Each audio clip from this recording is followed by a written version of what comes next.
할렐루야. 오늘도 우리를 주께로 부르신 주님의 그 보혈 앞에 감사를 드리며 찬양함으로 나아갑시다.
여러분들의 삶 가운데에서 주어진 모든 것들이 주님의 그 인도하심과 주님의 그 이끄심이 있었다는 것을 저도 또한 느끼고 또 오늘 하루를 또 이렇게 시작하게 되는 것 같습니다. 이 시간 그 주님의 그 은혜를 묵상하면서 찬양함으로 나아갑시다.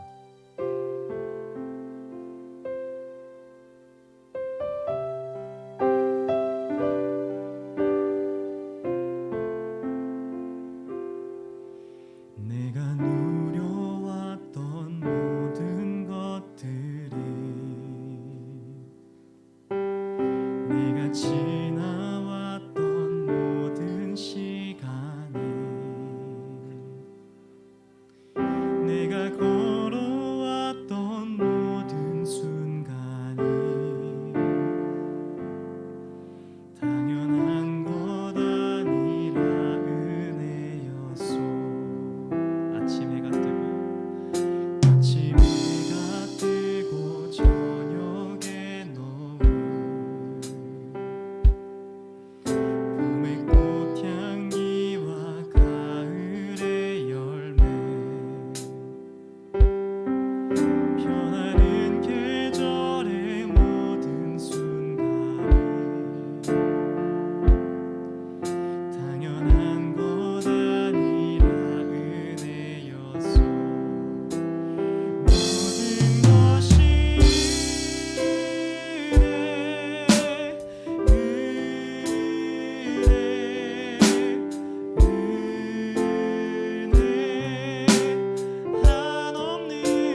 사랑하는 하나님, 이 시간 주님께로 불러주심에 감사를 드립니다.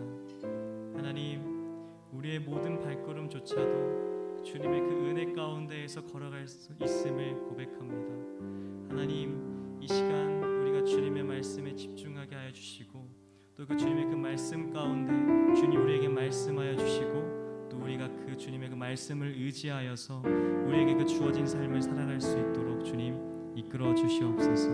감사합니다. 사랑합니다. 사랑하는 예수님의 이름으로 기도드렸습니다.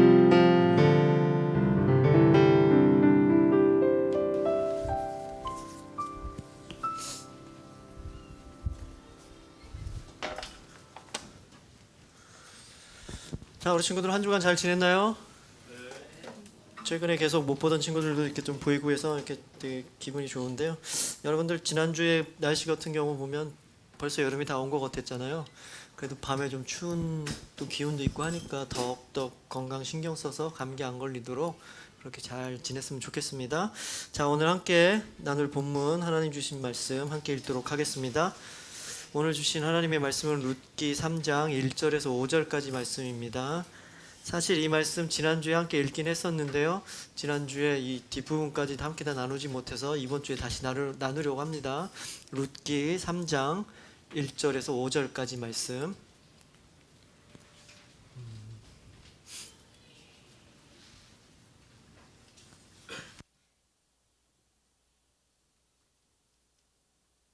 찾았나요? 다 찾았나요?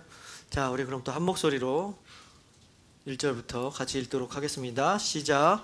룻의 시어머니 나오미가 그에게 이르되 내 딸아, 내가 너를 위하여 안식할 곳을 구하여 너를 복되게 하여야 하지 않겠느냐? 내가 함께하던 하냐들을 둔 보아스는 우리의 친족이 아니냐? 보라, 그가 오늘 밤에 타작 마당에서 보리를 까불리라. 그런즉 너는 목욕을 하고 기름을 바르고 의복을 입고 타작 마당에 내려가서 그 사람이 먹고 마시기를 다하기까지는 그에게 보이지 말고, 그가 누울 때 너는 그가 눕는 곳을 알았다가 들어가서 그의 발치이불을 들고 거기 누우라. 그가 내 할 일을 내게 알게 하리라 하니, 룻이 시어머니에게 이르되 어머니의 말씀대로 내가 다 행하리이다 하니라.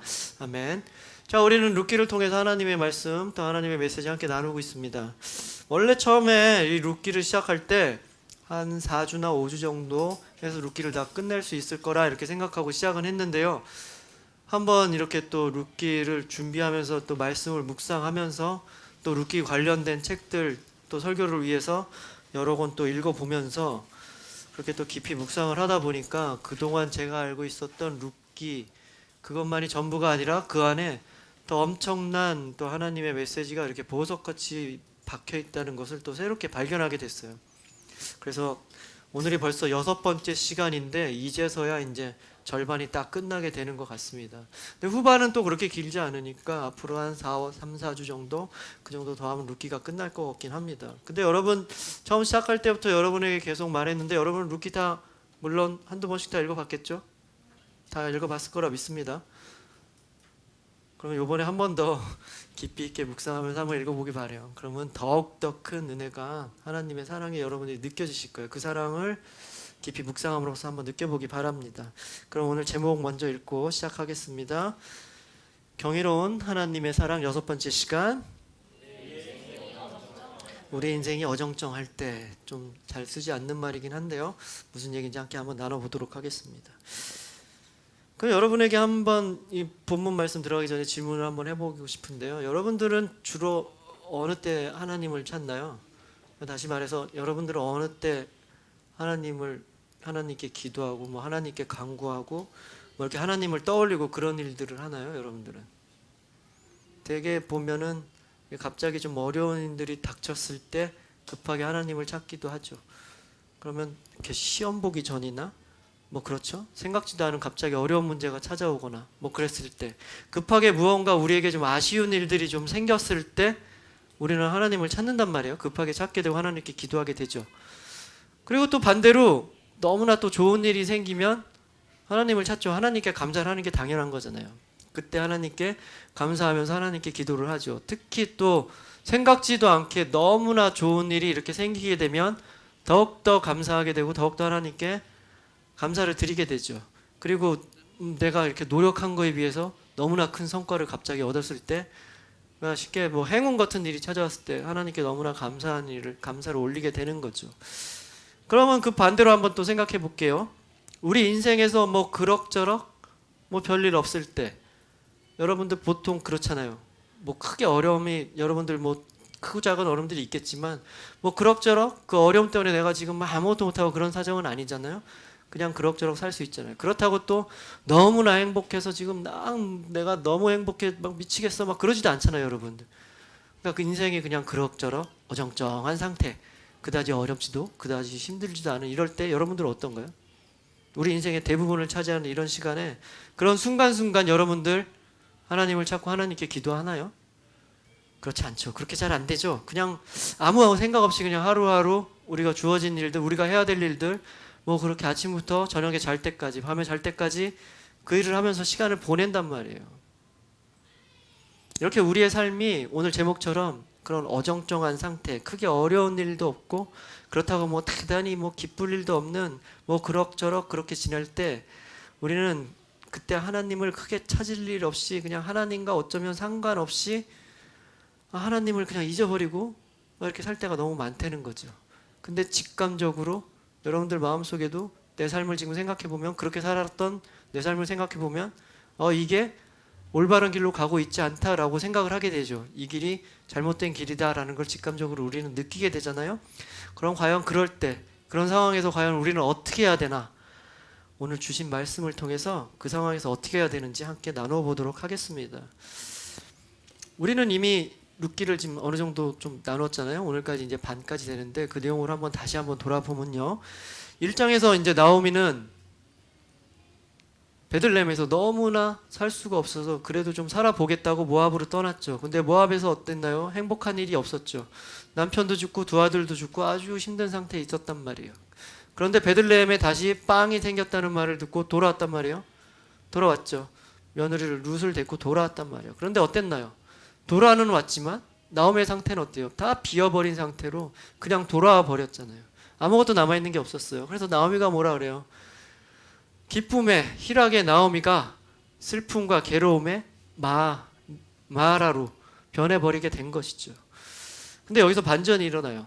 아무것도 없어서, 먹고 살 게 하나도 없어서 룻이 이삭이라도 죽겠다고 지금 나갔는데 거기서 반전이 일어나는 거죠. 보아스라는 사람을 만나요. 보아스라는 사람의 밭에서 이삭을 줍죠. 그리고 보아스의 호의로 엄청나게 많은 양의 이삭을 줍게 되는 거죠. 한 에바, 지금으로 따지면 22 아니면 23리터 정도 되는 거, 엄청나게 많은 양이죠. 두 사람이 두세 달 정도 먹을 수 있는 양이라고 해요. 그 정도의 양을 하루 만에 줍게 된 거죠. 그리고 그걸 다 들고 룻이 집에 돌아왔을 때 나오미는 그 모습을 보고, 나를 지금까지 인도해 주신 하나님이 보아스를 통해서 또 은혜를 허락해 주시는구나 라는 것을 깨닫게 된 거죠. 그러자 이제 나오미는 어떻게 돼요? 나오미의 상태가 바뀌죠.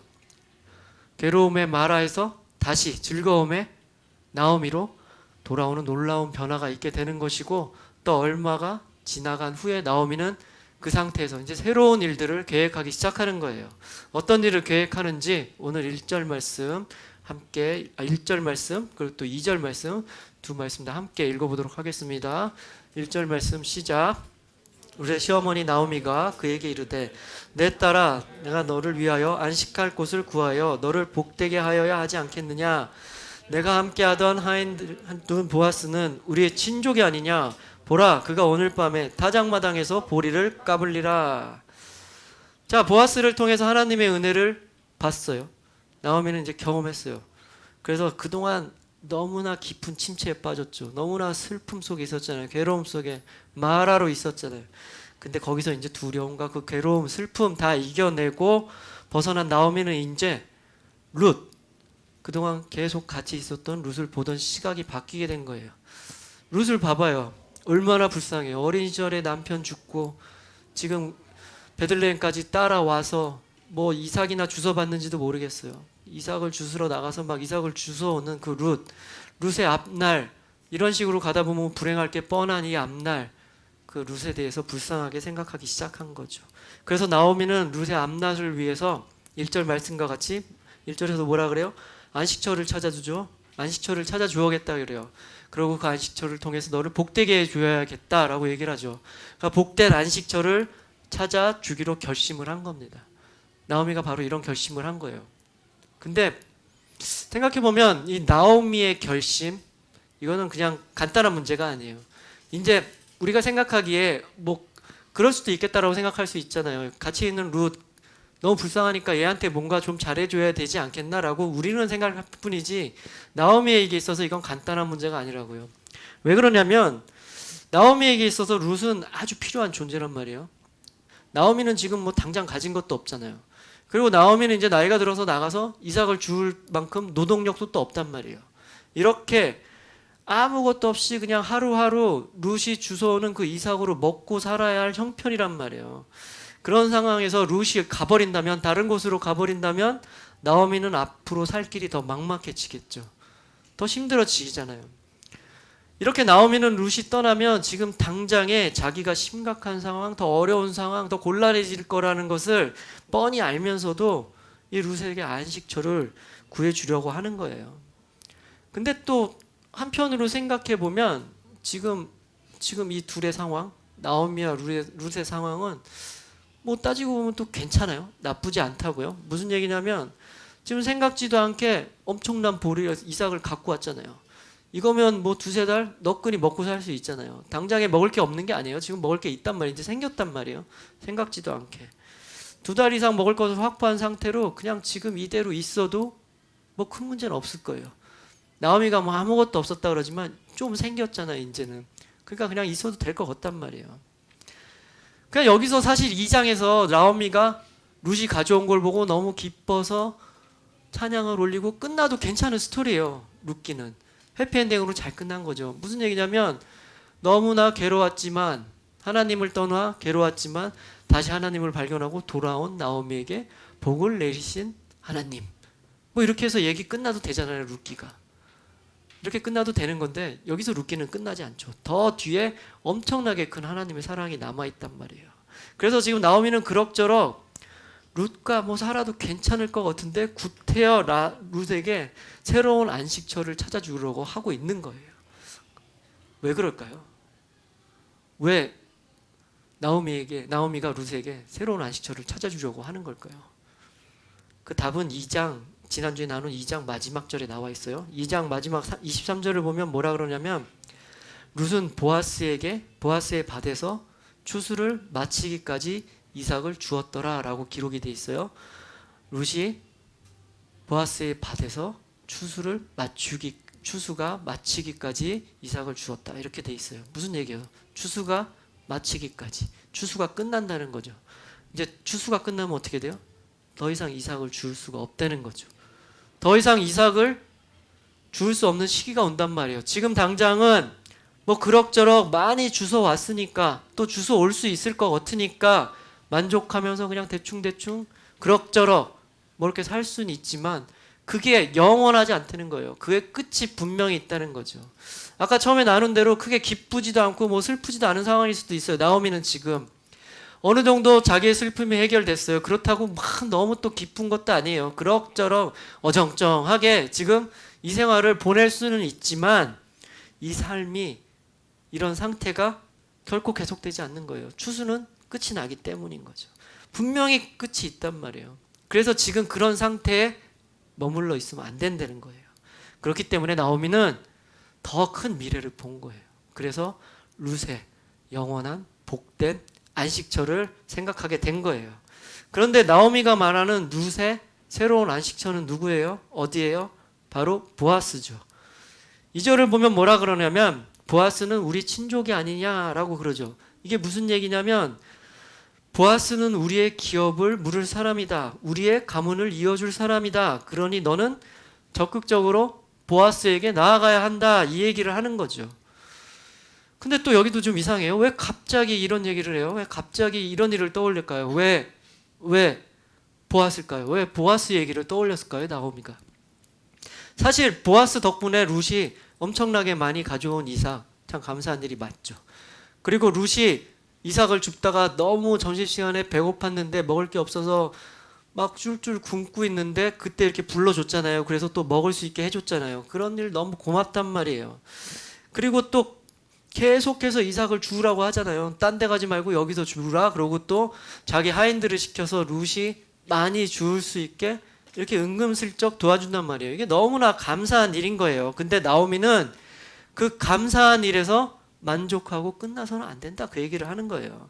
그것들 지금 이삭 가져온 거 어디서 나왔어요? 다 보아스에서 나온 거예요. 보아스 손에서 나온 것이기 때문에 그걸 줄 수 있는 보아스한테 가야 된다는 거예요. 보아스를 네가 얻어야 한다는 거예요. 그래야만 너에게 영원한 안식처, 복된 안식처가 된다는 거죠. 무슨 얘기냐면 딱 맞는 비유는 아니지만 뭐 한 가지 비유를 하자면, 여러분 그 황금알을 낳는 거위라고 봤죠. 뭐 그런 얘기가 있나요?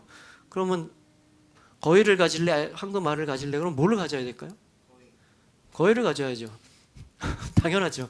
거위를 낳는 황금알을 낳는 거위를 갖는 게 당연한 거죠.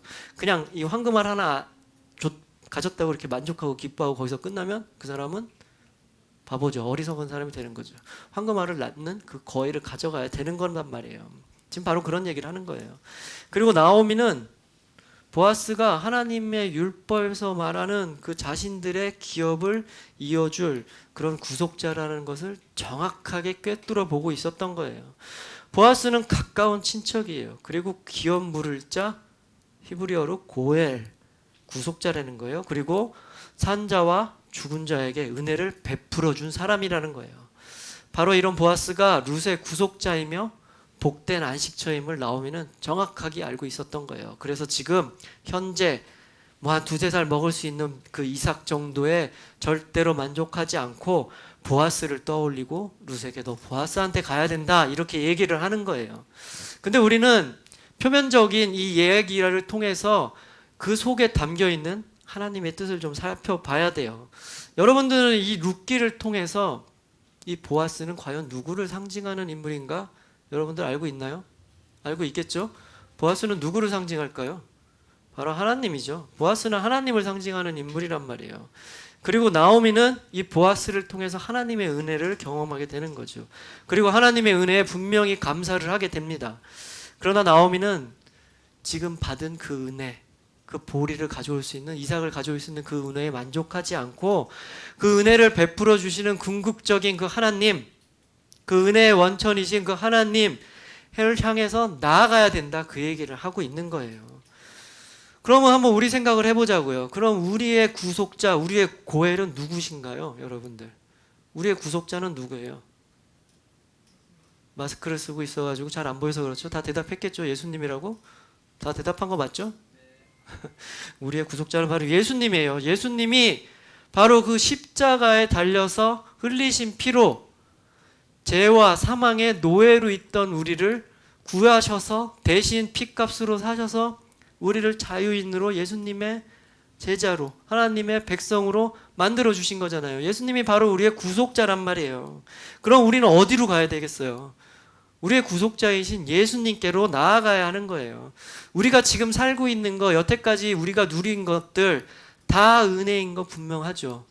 여러분들 다 느끼고 있죠. 그래, 그 은혜에 감사하는 거 당연한 거예요. 그리고 지금까지도 또 뭐 그렇게 크게 문제도 없고 뭐 작고 큰 문제들이 있겠지만 그럭저럭 우리들은 살아왔잖아요.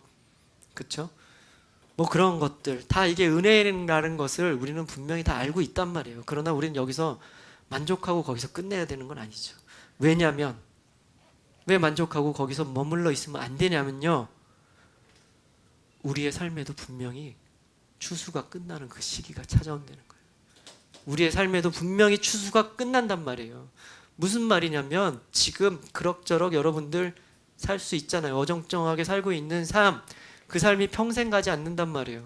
여러분들 분명히 알다시피 그런 삶 가운데서도 느닷없이 불현듯 갑자기 어려운 일이 쑥 여러분들에게 찾아온 날이 분명히 있단 말이에요. 이 평안하고 안락하고 괜찮은 것 같은 이런 삶이 끝까지 가지 않는단 말이에요. 계속 가지 않는단 말이에요, 절대로. 그리고 궁극적으로 가장 큰 마지막은 뭐겠어요? 우리의 인생이, 이 땅 가운데 우리의 인생이 영원하지 않다는 거예요. 우리에겐 항상 마지막이 있다는 거예요. 그렇기 때문에 우리는 지금 이 삶에 만족하면 안 되는 거죠. 이 삶에 만족하지 않고 더욱더 우리의 구속자이신 예수님 앞으로 나아가야 된다는 거예요. 그리고 우리가 지금 삶에 만족하지 말고 더 예수님께로 나아가야 되는 궁극적인 이유는 하나가 더 있어요. 바로 예수님을 통해 우리를 구속하신 그 하나님은 우리를 위해서 더 큰 은혜를 주시기를 바로 원하시는 분이시기 때문인 거예요. 바로 우리는 바로 그 은혜를 기대하면서 나아가야 되는 거죠. 사실 오늘 이야기를 보면 룻기를 보면 룻기가 지금 1장에서 모압을에 갔다가 다시 돌아왔을 때에 비하면 지금 그럭저럭 먹고 살 수 있는 지금의 상태 엄청나게 큰 변화가 일어난 거죠. 이것도 지금 큰 하나님의 은혜를 경험하고 있는 거예요. 그러나 앞으로 우리가 나눌 룻기 2장, 3장, 4장 이렇게 가다 보면 우리가 상상할 수도 없는 더 큰 은혜를 나오미가 누리게 되는 거예요. 이와 같이 우리도 지금 우리에게 부어주신 은혜 감사하지만 또 앞으로 우리에게 부어주실 더 큰 은혜를 한번 기대하면서 살아가기로 저는 여러분에게 축복합니다. 저는 항상 여러분들 볼 때마다 여러분들 인생이 앞으로 10년, 20년, 여러분들이 20대, 30대, 막 40대 이렇게 됐을 때 과연 어떠한 모습으로 자라날지, 하나님은 또 과연 어떠한 은혜를 여러분에게 내려주실지 되게 기대가 돼요. 막 상상도 되고 여러분들 꼭 그런 꿈을 꾸며 살아가는 여러분 됐으면 좋겠어요. 여러분 인생 가운데 지금 현재에 만족하는 것이 아니라 더 큰 은혜를 부어주실 그 하나님의 은혜를 꿈꾸고 그 하나님께로 더욱더 나아가는 여러분 인생 되길 축복합니다. 아멘. 자, 그리고 그 후를 보면은 무슨 얘기가 나와 있냐면 우리가 이렇게 하나님께 나아갈 때 과연 어떤 모습으로 어떤 마음을 가져가야 되는지 그에 대해서 이야기가 좀 나와 있어요. 우리 어떤 모습으로 가야 될까요? 어떤 마음으로 나아가야 될까요? 한번 이 3절, 4절 말씀 또 우리 같이 함께 읽어보도록 하겠습니다. 시작. 의복을 입고 타작마당에 내려가서 그 사람이 먹고 마시기를 다하기까지는 그에게 보이지 말고 그가 누울 때 너는 그가 누운 곳을 알았다가 들어가서 그의 발치이불을 들고 거기 누우라. 그가 내 할 일을 내게 알게 하리라 하니. 자, 이 3, 4절 말씀은 이제 나오미가 룻에 하는 거예요. 보아스에 나아갈 때 이렇게 하라라고 얘기를 해주는 거예요. 근데 여러분 어떤가요? 자, 내용을 보면은 목욕을 해서 몸을 깨끗하게 씻으라는 거죠. 몸을 단정하게 하라는 거예요. 그리고 미리 타작마당에 이제 미리 몰래 들어가서 사람들 눈에 띄지 말라는 거죠. 숨어 있으라는 거예요. 그리고 보아스에게도 처음에 보이지 말라는 거예요. 보아스에게도 이렇게 안 들키게 숨어 있다가 이렇게 숨어서 이렇게 지켜보래죠. 보아스의 일거수일투족을 다 쳐다보고 있으라는 거예요. 그러고 나서 보아스가 이제 밤늦게 잠이 들면 고기를 찾아가서 보아스 발치 밑에 이불을 들고 거기 가서 슬쩍 누워 있어라 이렇게 얘기를 해요. 어때요? 이 장면이 이렇게 떠올리면 무슨 첩보 영화 같죠? 미션 임파서블 같은 얘기가 그런 게 좀 떠오르잖아요. 막 이렇게 숨어가지고 이렇게 막 이런 거 하는 거 같잖아요. 막 이런 느낌이에요. 왜 그랬을까요? 왜 이렇게 해야만 되는 거죠? 사실 우리는 이 이야기를 들으면 좀 이상할 뿐이지 긴장감이 없단 말이에요. 왜냐하면 그 당시에 이 타작마당이 어떤 곳인지 우리는 알지 못하기 때문에 그래요. 전에 우리가 한 에바를 얻었다고 했을 때 아무 감동이 없던 거와 똑같은 거죠. 한 에바가 뭔지 모르기 때문에. 그러나 우리는 타작마당을 알면 또 이 얘기가 왜 그런지 이해가 될 거예요. 타작마당이 뭐냐면 추수를 다 해요. 추수가 여러분 뭔지는 알죠. 추수가 이렇게 베는 게 추수죠. 그래서 싸나요. 그럼 그걸로 그대로 먹을 수가 없잖아요. 거기 이삭 알곡들을 털어내야 되잖아요. 그걸 추수라 그래요. 뭐 바람을 불어서 이렇게 날리기도 하고 뭐 이렇게 때리기도 해가지고 줍죠. 그게 바로 타작을 한다는 거예요. 그럼 타작은 언제 해요? 추수가 끝나면 하는 거죠. 추수를 해놓고 나서 타작을 하는 거죠. 그러면 추수의 마지막 작업이 바로 타작이라는 거예요. 그럼 타작이 끝나면 어때요? 먹을 게 생기는 거죠. 이제 추수 작업 그 고된 그 시간들이 다 끝나고 기쁨이 넘치는 시간이죠. 어떻겠나요? 기분이 들뜨겠죠. 신나겠죠. 축제 같은 분위기였을 거예요. 근데 또 한 가지는 뭐냐면 낮부터 하지 않아요. 낮에는 계속 추수를 해요. 잘라요. 그리고 이제 어느 정도 어두워지기 시작할 때 타작을 한단 말이에요.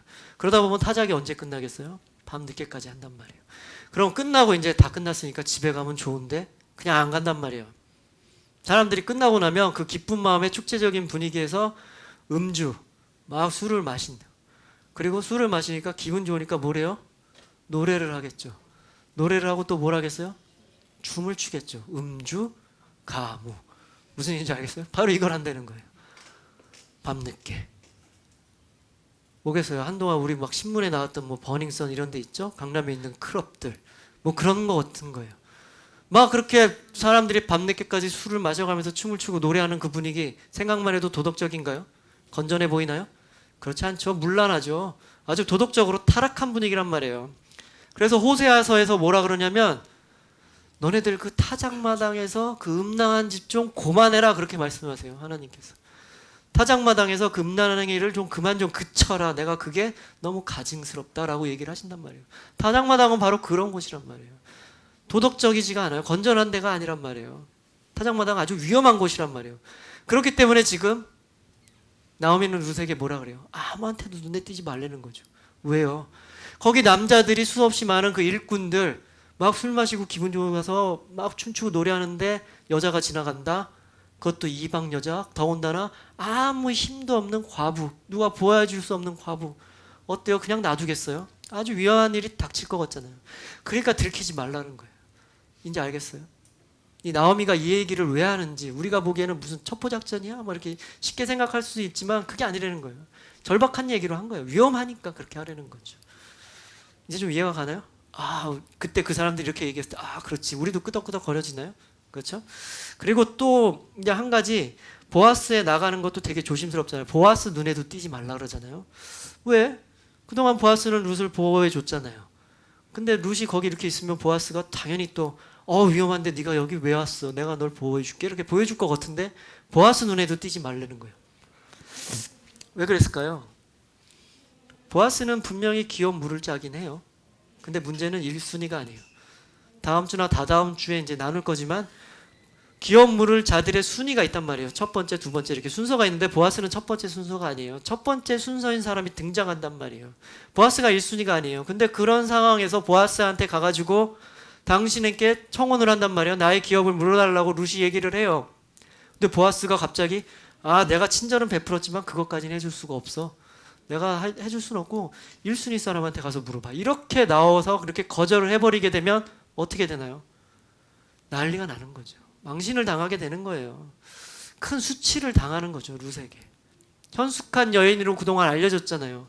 시어머니를 따라서 자기 고향을 떠나 이방 베들레헴까지 쫓아와서 시어머니를 먹이기 위해서 이삭을 줍는 그 룻, 현숙한 여인, 아주 착하고 똑똑한 그 여인이라고 얘기를 듣던 이 룻이 하루아침에 그냥 이상한 여자로 바뀌게 되는 거예요. 아주 위험한 일인 거죠. 그렇게 되면 또 어떻게 돼요? 이미 소문이 다 나버릴 거 아니에요. 저 1순위도 놔두고 저 갑자기 보아스에 가가지고 청혼을 해버렸다. 저거 근데 거절을 해버렸어. 이런 소문이 나버리게 되면 정작 기업을 물을 1순위 있는 사람한테 갈 수 있겠어요? 무슨 낯으로 가겠어요 거기를. 가기 힘들게 될 수 있는 상황도 발생한단 말이에요. 그렇기 때문에 아주 조심스럽게 보아스한테 접근을 하는 거예요. 그래서 보아스 발밑에 조용히 눕는 거죠. 아무도 모르게. 만약 거절을 하더라도 아무 문제가 일어나지 않게 하기 위해서 이렇게 조심스럽게 나가는 거예요.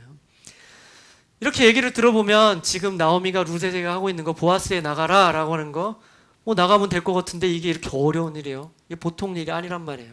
만만한 일이 아니죠. 어쩌면 지금 도박을 하고 있는 일 같은 걸 수도 있단 말이에요. 그 타작마당에 숨어있다가 들키기로도 하는 날에는 완전히 다 끝나는 거죠.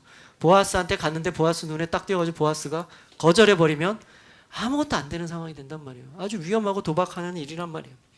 그런 어려움을 알게도 불구하고 그런 어려움이 분명히 있음에도 불구하고 나오미는 결단을 한단 말이에요. 그래도 가야 된다는 거예요. 왜요? 보아스는 우리 기업을 물을 자기 때문이에요. 우리 나오미 가문을 이어줄 사람은 바로 보아스라는 거예요. 그리고 영적인 의미로 보아스는 하나님을 상징한단 말이에요. 그 은혜의 상징인 그네의 원천인 그 하나님을 붙잡아야 된다는 거예요. 나오미는 바로 그렇게 결단하고 간 거죠. 그럼 우리는 어때요? 우리도 우리의 구속자 되신 예수님, 또 우리의 은혜를 허락하신 하나님한테 우리도 바로 그런 결단을 하고 좀 나가야 된단 말이에요. 사실 우리도 그렇게 하나님께 나아가는 데 있어가지고 방해되는 거 되게 많죠. 우리 삶에도 엄청 많단 말이에요. 예를 들어다 보면 외적인 요인으로 최근에 얼마 됐어요. 요즘엔 좀 낫지만 우리 교회 간다 그러면 사람들이 뭐라 그래요? 무슨 뭐 사회를 생각하지 않은 뭐 이기적인 뭐 집단이라고 그러잖아요. 교회에서 막 코로나를 옮겼다고. 막 그럴 때 꼭 그렇게 모여서 예배를 드려야 돼? 교회 사람들은 왜 그래? 막 교회 다니는 거 막 되게 당당하게 얘기하지도 못할 그럴 분위기 막 만들었잖아요, 그동안. 그런 상황에서도 교회 가는 거 쉽지 않았잖아요. 그리고 여러분들 학교 가면 뭐라 그래요? 여러분 친구들이. 너네 교회 다니니 되게 좋겠다. 뭐 이렇게 얘기하는 친구도 있나요? 물론 있겠죠. 근데 대부분의 친구들 뭐라 그래요? 야, 무슨 하나님이 있어. 아이, 나야를 믿지. 뭐 이러는 사람이 있죠. 그런 얘기 들어봤죠, 여러분들. 무슨 보이지 않는 사람이 뭘 도와줘. 그냥 내 자신을 믿는 게 낫지. 꼭 이렇게 얘기하는 애들이 있단 말이에요. 그리고 또 뭐라 그래요? 하나님이 믿고 교회 다닌다 그러면 뭐 과학도 모르는 미개인 취급하는 데도 있단 말이에요. 그쵸? 어떻게 그게 너는 믿어져? 그럼 비과학적인 거를. 그럼 미신이지. 막 이런 취급 당하기도 한단 말이에요. 이 밖에도 여러 가지 있겠죠. 그런 외적인 요인에도 불구하고 우리는 흔들리지 말고 하나님께로 나아가야 되는 거예요. 여러분들 그렇게 나아가야 돼요. 근데 외적인 요인만 있나요? 그렇지도 않죠. 또 내 마음속에 또 요인 엄청 많아요. 더 많아요, 사실. 안 그런가요, 여러분? 내가 예배 드리러 나갈 이 시간에 내가 한숨이라도 더 자면 너무나 편할 것 같아 라는 마음이 있잖아요. 내가 기도하고 성경을 볼 시간에 지금 내가 공부를 한 자라도 더 해야지 내가 그거 할 시간이 어디 있어. 아침에 큐티할 시간이 어디 있어. 이런 마음들 여러분들 마음 가운데 분명히 있잖아요. 그렇죠? 그리고 여러분이 하나님 앞에 예수님 앞에 예배 자리 가운데 나오는 데 있어서 방해하고 있는 것들, 게임, 유튜브, 뭐 TV, 뭐 수도 없이 많단 말이에요. 그건 외적인 게 아니에요. 다 내 마음속에 있는 거예요. 그런 내 마음속에 있는 것들 과감하게 결단하고 삭제해버리고 그리고 하나님 앞으로 나오는 인생 되길 바래요, 여러분들. 그렇게 나와야 되는 거죠. 꼭 그렇게 여러분들 나오기를 축복합니다. 오늘 나오미가 분명히 어려움을 알았어요. 거기 타작마당으로 가는 거 어렵다는 거 분명히 알았지만 그럼에도 불구하고 결단하고 가잖아요. 그와 마찬가지로 여러분들도 여러분 외적인 요인 또 내적인 요인 뭐 이런 것들 과감하게 결단하고 우리 구속자 되신 예수님께로 나아가는 여러분 인생 되기를 축복합니다. 아멘. 그리고 오늘 3절 마지막을 보면 루시 보아스에게 갈 때 어떻게 하냐고 나오미가 얘기하냐면 깨끗이 목욕을 하고 기름을 바르고 의복을 입고 나가라 이렇게 얘기를 하죠. 3절에서 그렇게 얘기를 해요. 무슨 얘기냐면 목욕을 해서 몸을 깨끗하게 씻으라는 거예요. 그리고 또 기름을 발라서 몸에서 아주 좋은 향기가 나게끔 하려는 거죠. 그리고 아주 좋은 옷, 의복이라는 건 이제 이게 정식으로 입는 옷들, 막 집에서 입는 잠옷 이런 게 아니라는 거죠. 잘 입고 나가라는 거예요. 그 당시에 보면은 어떤 새로운 일을 시작하거나 아니면 뭐 신부가 신랑한테 나아갈 때 보통 이런 표현들을 쓴단 말이에요. 근데 어떤가요? 뭐 요즘 우리랑도 상당히 비슷하죠. 우리도 어떤 새로운 일을 시작할 때 새로운 마음으로 각오를 새로 할 때 뭐 이렇게 변화를 주잖아요. 머리를 아주 짧게 깎는다든지 뭐 그런 일을 한단 말이에요. 저 고등학교 때 우리 친구들은 이제 밖에 안 나가고 집에서만 공부한다고 이렇게 눈썹을 미는 애들이 좀 있었어요. 그게 유행이었어요. 눈썹을 미면 되게 이상해요, 사람. 항상. 그래서 밖에 안 나간다고 눈썹을 미는 친구들이 있었단 말이에요. 그리고 뭐 이렇게 프로야구 예전에 보면 막 한 팀이 연패를 하면 머리를 단체로 삭발을 해요. 새로운 마음으로 새로운 각오로 새롭게 시작하겠다고.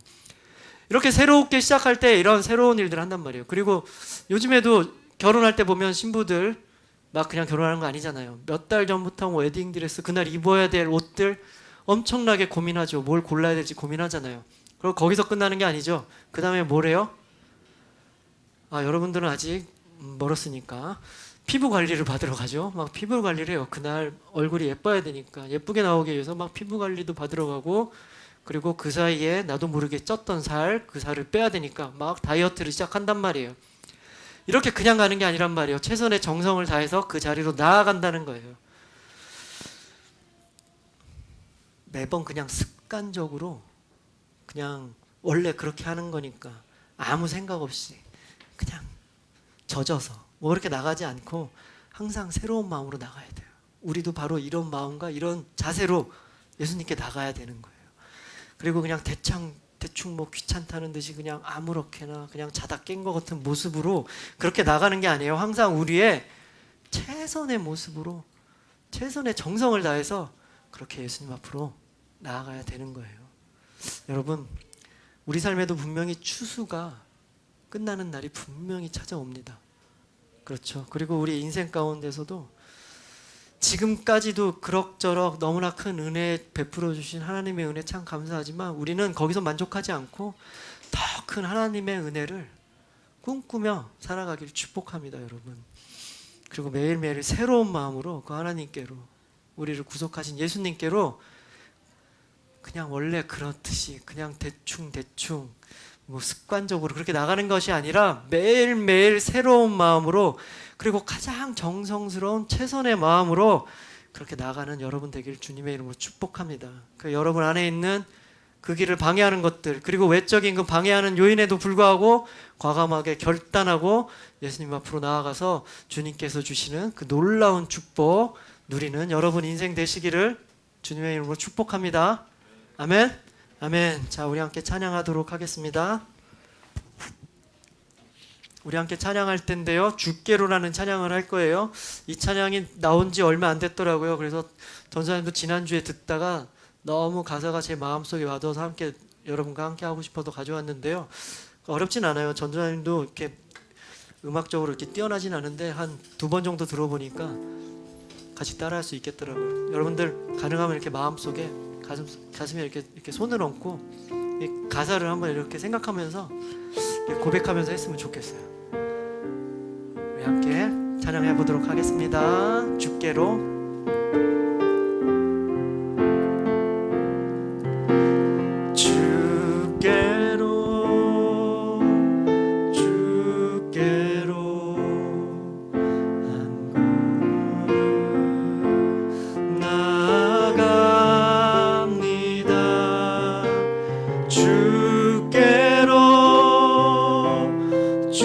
주께로 주님께로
베풀어 주신 너무나 큰 은혜 우리가 너무나 감사하며 나아갑니다. 지금까지 우리가 누렸던 것, 또 우리가 살 수 있었던 것, 주님의 큰 은혜임을 우리가 믿음으로 고백합니다.